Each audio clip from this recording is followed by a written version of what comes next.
padu laju ta sanja jae padung kra lon tuan rinte tentang remaja karuntoh akhlak yang kakarusa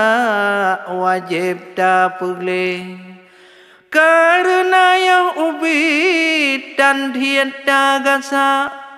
hanta tem yoja meruno tambe nyan ku jadi ji luih dengan gla hanji tem sima bak buat nyang gleh-gleh ingat besare wange bapa nejaga sinya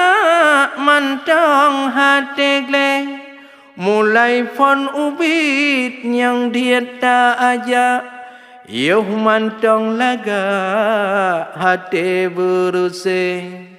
di rumah tangga emangon bapa tabina akhlak sinan fon mece lenyan ba guru laju tayoja yang lebih laga bak dayah kede bedah ke jina tanya wahema tak didik sinya akhlak tak pugle tak jok bak tempat yang ketat laga hana jut dijak kenawangan kede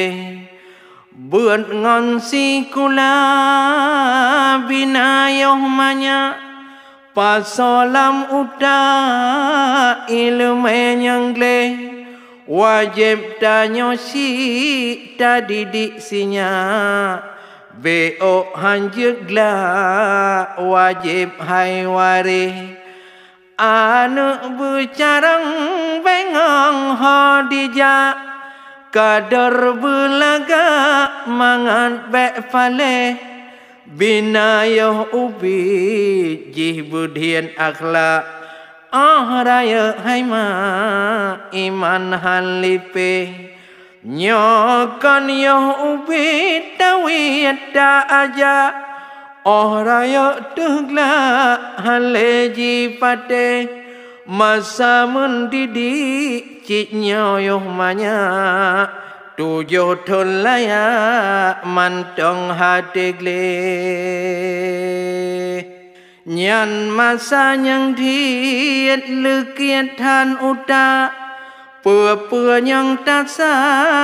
bagah metinde nyan tugas tanya di sino haima bina akhlak laju begleh-gleh karena remaja bena akhlak nangrongat laga sinongan side nyo remaja hancur tepuro akhlak generasi rusak hancungan pale